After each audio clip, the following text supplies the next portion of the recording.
Welcome to SVGTV News for Thursday, May 20th, 2021. I am Rochelle Batiste with the details. With just 11 days away from the start of the 2021 hurricane season, Director of the National Emergency Management Organization, Michelle Forbes, is urging citizens, especially those who have been authorized to return home in the orange zone and selected parts of the red zone, to adequately prepare ahead of time. The National Oceanic and Atmospheric Administration is predicting another above normal Atlantic hurricane season. Forecasters predict a 60% chance of an above normal season, a 30% chance of a near normal season, and a 10% chance of a below normal season. However, experts do not anticipate this historic level of storm activity seen in 2020. The NEMO director, however, warns that it only takes one heavy rainfall event or storm to impact St. Vincent and the Grenadines adversely. Forbes is advising persons where possible to clear their roofs of ash, and while doing so, to ensure they do not damage the galvanized by using sharp objects such as shovels, which could create leaks and may only be observed during rainfall. Forbes said with the heavy ash fall and debris in the mountains, persons should be mindful of lahars or mud flows, especially those closest to river valleys.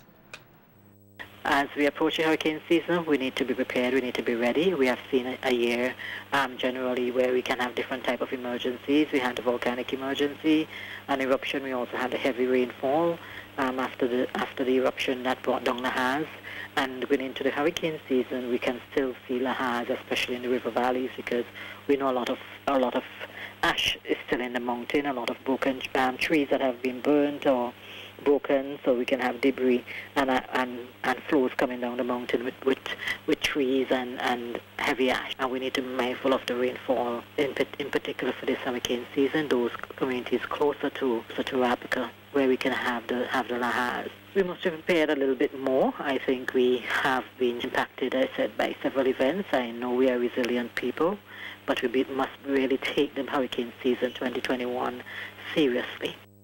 The NEMO director added that persons in flood-prone areas, especially in the red zone, must also be very careful, as the volcanic eruption has changed the landscape of communities, which can result in different river flows. We need persons in the generally flood-prone areas need to pay a bit more attention for this 2021 hurricane season. We have seen that the landscape has changed a bit in the northern part of the island because of the explosive eruption. So the flooding that we may have been accustomed to in the past may not necessarily be the same because of that landscape in the mountains changing. And we will see how it manifests in the rainy season. We are attempting to do some mapping to basically see the changes in the landscape that will actually guide our planning in terms of for redevelopment and also for hazard mapping.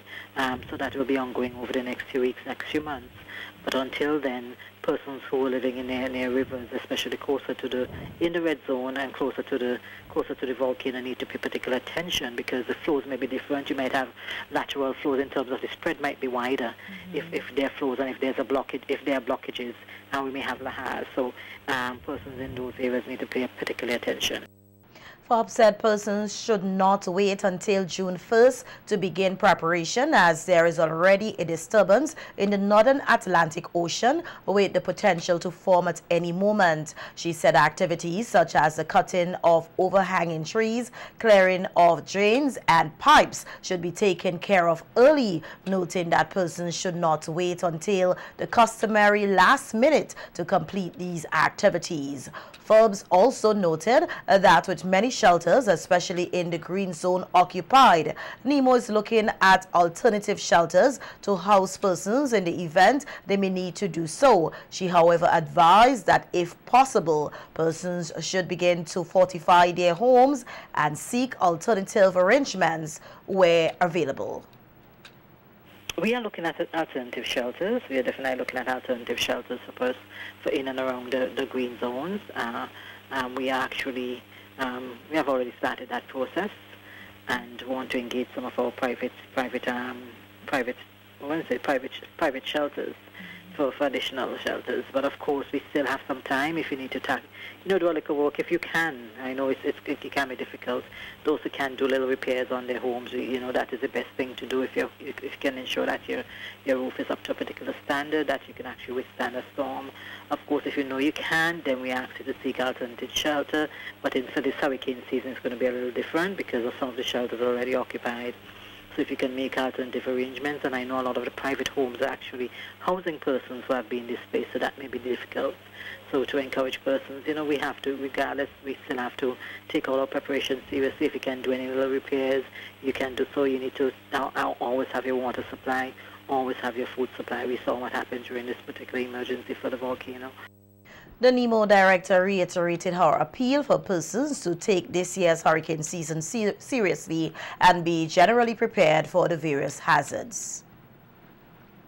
In other news, 5 new COVID-19 positive cases were reported from 77 samples processed on Tuesday, May 18, 2021, resulting in a positivity rate of 6.5%. 6 new recoveries were noted over the reporting period.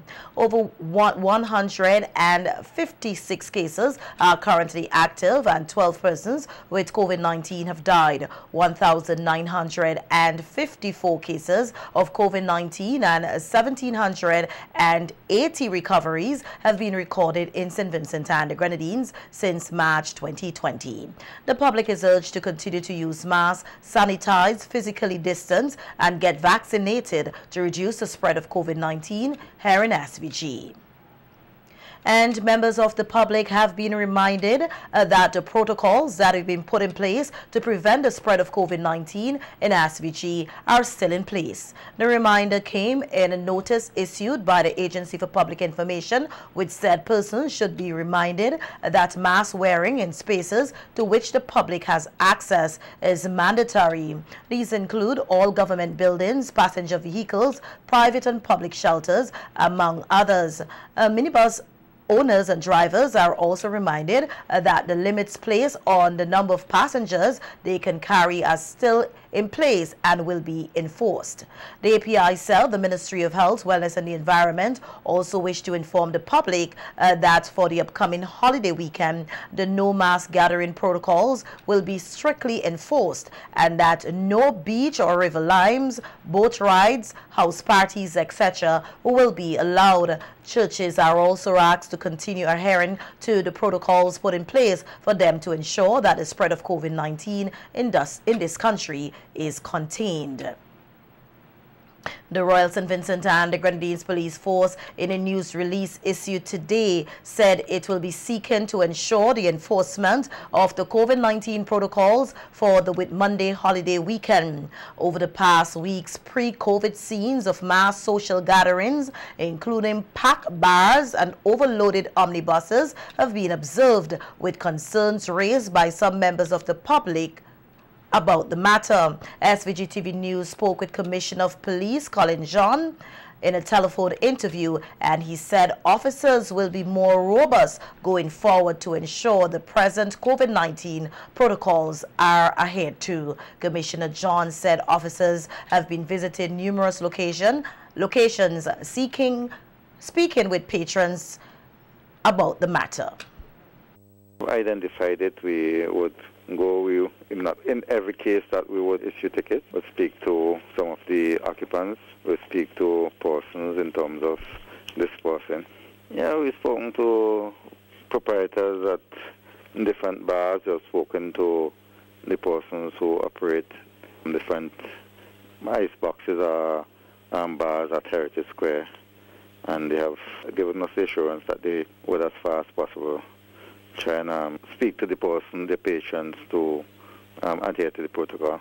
Just today, I know one of my officers went and spoke to some of the persons at Heritage Square and told them that we would be more robust as regard enforcing the COVID protocol. On the issue of overloaded omnibuses, Commissioner John said the Traffic Department has been vigilant with omnibus operators to ensure that they also adhere to the 12-person capacity stipulation under the current Public Health Act. The traffic department, they are on top of it. They have been speaking to the minibus drivers. There's always room for improvement and would be more robust as regards administering the protocol as regards the minibus. The Gender Affairs Division in the Ministry of National Mobilization is reporting that the majority of displaced persons as a result of the eruption of La Soufrière volcano are women. Senior Assistant Secretary Acting Lafo Kwame on a program on VC3 last evening said the majority of the women are in private homes and are among the 20,000 who were displaced from the orange and red zones. The 17th, we have in the private shelters, we have over 13,000 women in private shelters, and that represents 60+% of the total displaced persons in private homes. And as it relates to public shelters, we see women occupying 30% in private shelters. Kwame said children have also been registered at shelters and also make up a large number of those who have been displaced. Human rights activist Jeannie Oliver said it is heartbreaking to know that women find themselves in an even more vulnerable situation living in shelters.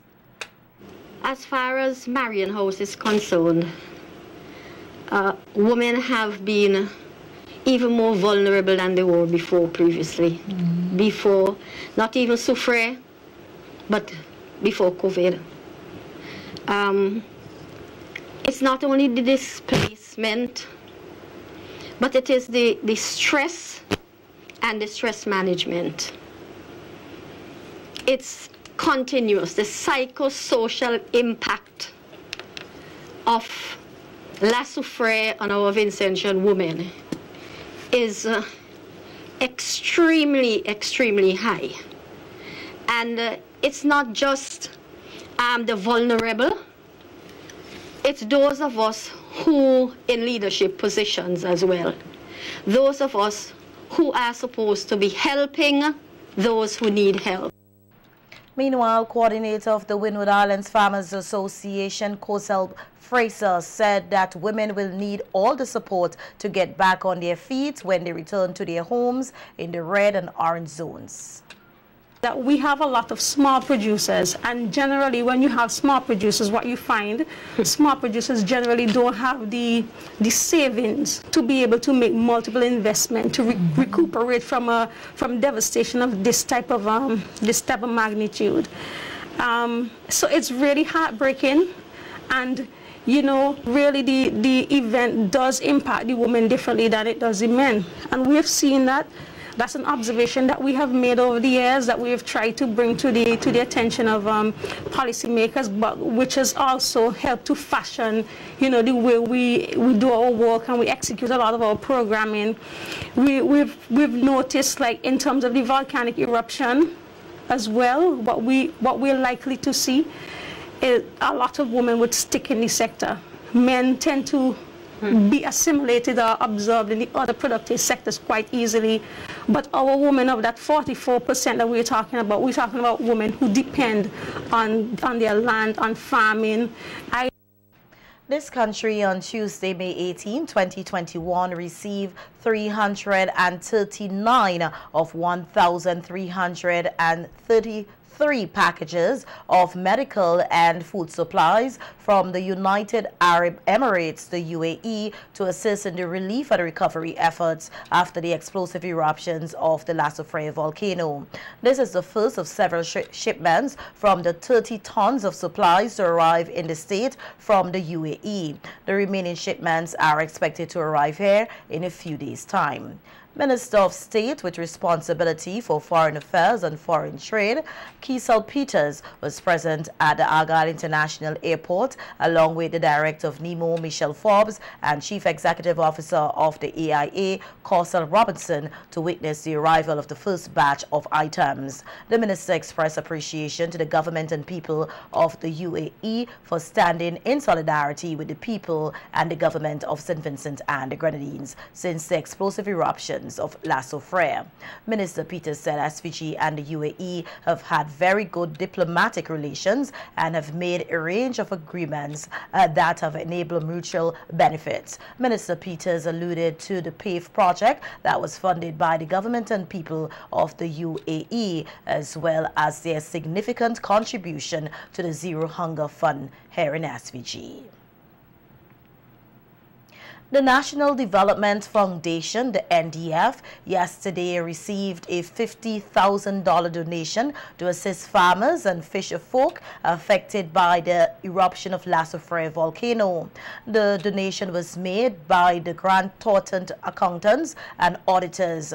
Speaking at the handing over ceremony, a resident partner at Grant Thornton, Floyd Patterson, said in the days immediately following the eruption of the volcano, a meeting was held and partners from various firms in the region pledged their support to SVG.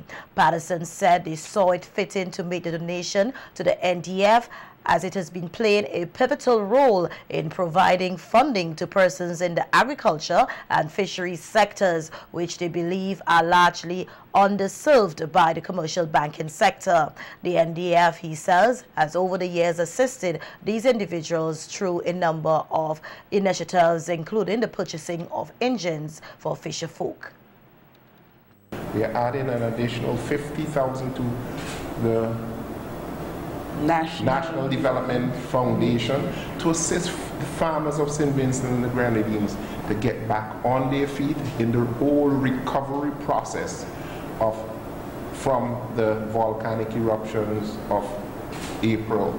We hope that this will be an initial start and will form as a catalyst for other private sector institutions coming to the aid of farmers through vehicles like the National Development Foundation to assist the farmers and fisher folk from both the red and the orange zone to get back on their feet and get their operations going.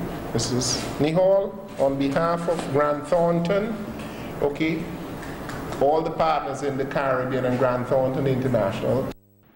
Executive Director of the NDF, Hamia Hall, said the donation will go a long way in assisting the 175 active clients of the NDF. We have been here since October 1983, and we have been serving farmers, and when we say farmers, not just agriculture alone, but also in the fishing sector. We will use this check wisely. We will try to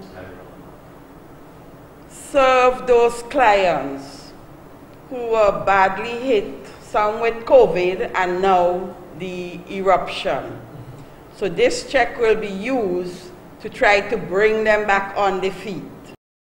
This latest $50,000 donation to the NDF comes on the heels of the Grant Thornton firm donating $145,000 to the people of St. Vincent and the Grenadines through the National Emergency Management Organization, NEMO, $100,000 to the Red Cross, $30,000 and $50,000 to the St. Benedict Nursery, whose children were displaced following the eruption of the volcano. Patterson noted that of the $100,000 donated to NEMO, special consideration was asked to be given to chronically ill persons in need of life-saving medications. Also present at yesterday's handing over ceremony was Director Roger Clifton and other partners with the Grant Thornton firm. Comptroller of the Inland Revenue Department, Kelvin Pompey, says there are several companies here in SVG that continue to default on taxes. With the recent victory against Furniture and Appliance Store Court St. Vincent Limited, Pompey said the department is empowered to go after companies that are not in the habit of paying up their taxes. He said, on the other hand, taxpayers can also exercise their right to object. You would appreciate that we are, right now, we're feeling empowered in terms of challenging tax defaulters even more robustly. And we're going to continue, of course, to build capacity so that we can do that. But I must say, even at the same time, that the judgment demonstrates that taxpayers can access their right in terms of objecting to our assessment, going to the appeal commissioners, and reaching to the level of the High Court. I mean, an appeal to the Eastern Caribbean Supreme Court is also available to, in this case, to Unicommerce, but they have opted not to. But I'm making the point that the system works. Pompey said the Inland Revenue Department acknowledges the challenges faced by some companies due to the COVID-19 pandemic and now the eruption of La Soufrière volcano. However, he said some companies seem to be using these events as an excuse not to pay their taxes. We believe that there are some entities who should have been and who can comply in terms of filing and paying, but who are using in our assessment the pandemic and the volcanic eruption basically, for not complying. And I want to encourage persons who have returns outstanding at this point in time and who have to pay estimated taxes and other taxes to do so, because at the end of the day, they're not going anywhere. You shift the liability down the road and it's going to meet further liability, and what happens, you have a bigger amount to pay, and of course you have interest and penalty that keeps accumulating on these amounts. The Inland Revenue Department Comptroller said while there are many companies in the state which owe taxes, the challenge remains with self-employed persons, which they are seeking to address. Additionally, we are also doing specific and targeted work on self-employed persons, our unincorporated businesses and professionals, because as you would be aware, over the years, this is an area that we have had significant, I think, low compliance. And we are actually going through our list of professionals and self-employed persons and unincorporated businesses one at a time, assessing their compliance status and doing the necessary assessments and contact in order to get them fully back into the tax net. And Court St. Vincent Limited now has to cough up some 16.6 million EC dollars to the Inland Revenue Department, which the Comptroller is hoping can be paid in a timely manner.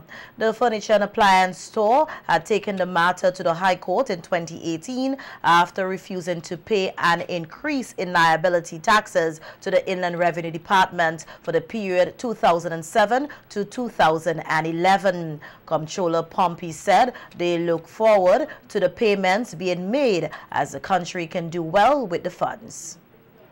Paid whatever payments and credits that have been applied, an amount of 16,608,000 is outstanding to be paid by court.